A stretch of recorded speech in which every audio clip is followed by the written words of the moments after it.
समय होता है। गांव में ठंडी ठंडी हवाएं चल रही होती है। तभी भूती और टोनी चिड़िया की आत्मा वहाँ आ जाती है।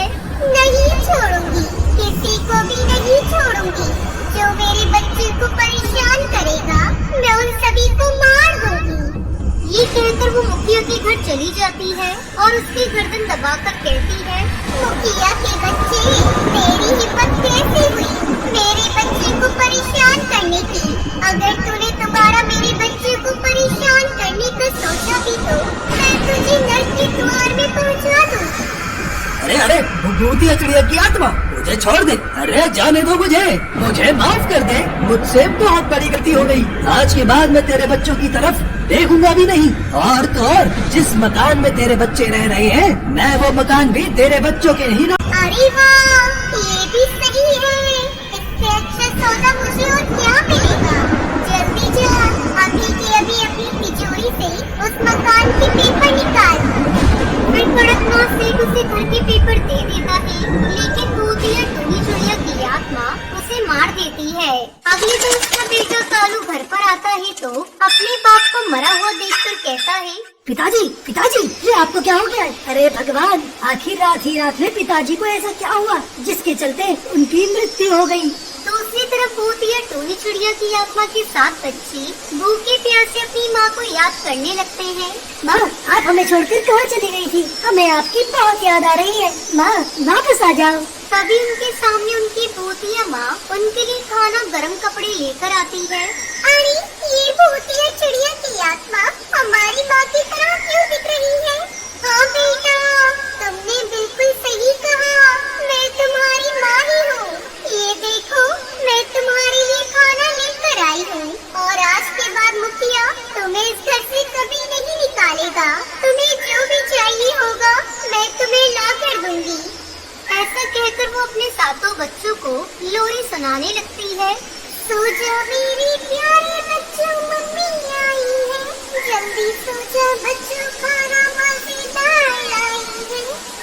ऐसे ही देखते देखते रात हो जाती है और आधी रात के समय भूतिया चिड़िया की आत्मा फिर से गाँव में प्रकट होती है।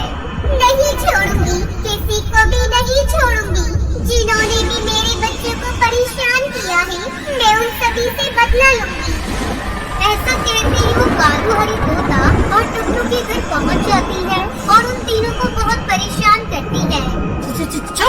छोड़ दो हमें। आज के बाद हम ऐसी गलती कभी नहीं करेंगे। हाँ, भूतिया चिड़िया की आत्मा, हमसे गलती हुई है। हम तुम्हारे आगे हाथ जोड़ते हैं, हम तुम्हारे आगे माफी मांगते हैं। अगर ऐसी बात है तो चलो मेरे बच्चों से माफी मांगो। लेकिन तभी वहाँ पर बंटी कबूतर एक हवा को लेकर पहुँच जाता है। आखिरकार तू मेरे हाथ लग ही गई। बता भूतिया चिड़िया की आत्मा, क्यों तू इन गाँव वालों को परेशान कर रही है? तुझे क्या लगता है कि तुम मुझसे कुछ भी पूछोगे और मैं तुम्हें सब कुछ बता दूंगी? जा यहाँ से, अगर तुझे अपनी जान प्यारी है।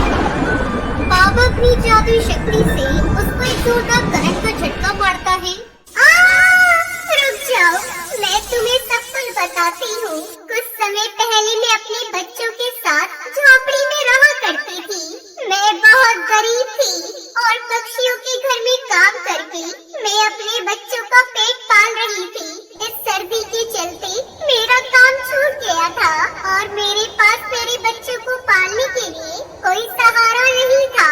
उस रात मेरी टूटी फूटी झोपड़ी से चारों तरफ हवाएं निकल कर अंदर आ रही थी।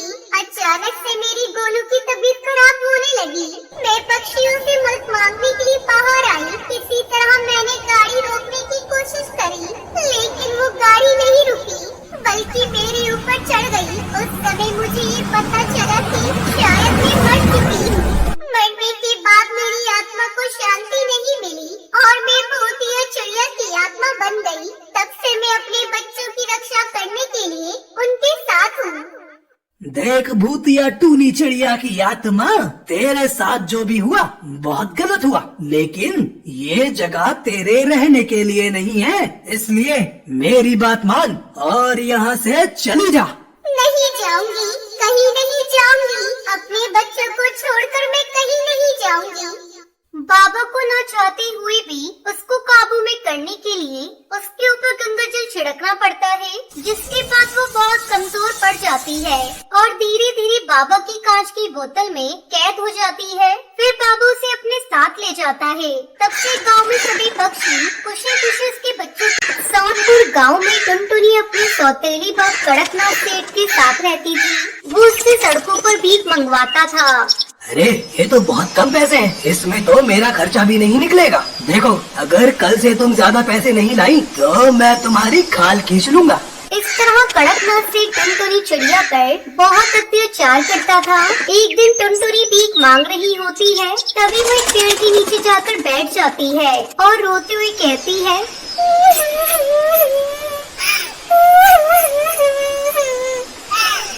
मेरा सौतेला बाप तो मुझसे इस तरह जिंदगी भर भीख मंगवाता रहेगा। मुझे यहाँ से दूसरी जंगल जाना होगा ताकि मेहनत करके मैं पढ़ लिख सकूं। मैं आज रात ही अपने घर से भाग जाऊंगी। फिर रात को कड़कनाथ के सोते ही टुनटुनी चुपके से दरवाजा खोलकर भाग जाती है, लेकिन अंधेरा होने की वजह से वो रास्ता भटककर एक घने जंगल में पहुंच जाती है। तभी थोड़ी देर के बाद उसे अपने सामने बहुत ही सुंदर ढाबा दिखाई देता है। वो बहुत भूखी थी। वो ढाबे के पास पहुंच जाती है, लेकिन वहाँ का नजारा देखकर उसके होश उड़ जाते हैं। ढाबे के अंदर ढेर सारी भूतिया चिड़िया की आत्मा बैठकर खाना खा रही थी। तभी भूतिया चिड़िया की आत्मा उसे देख लेती है। भूतिया चिड़िया की आत्मा ने मुझे देख लिया। लगता है अब ये मुझे मार डालेगी। नहीं नहीं, मैं तुम्हें कुछ नहीं करूँगी। मुझसे डरने की जरूरत नहीं है। लगता है तुम बहुत भूखी हो। आओ, मैं तुम्हें ढेर सारा खाना देती हूँ। उसके बाद वो टुनटुनी को बिठाकर खाना खिलाती है। अरे वाह, ये खाना तो बहुत ही अच्छा है। सच में इस खाने का जवाब नहीं। मेरा खाना बहुत प्रसिद्ध है। ये भूतिया चिड़िया की आत्मा यहाँ रोज खाना खाने आती है।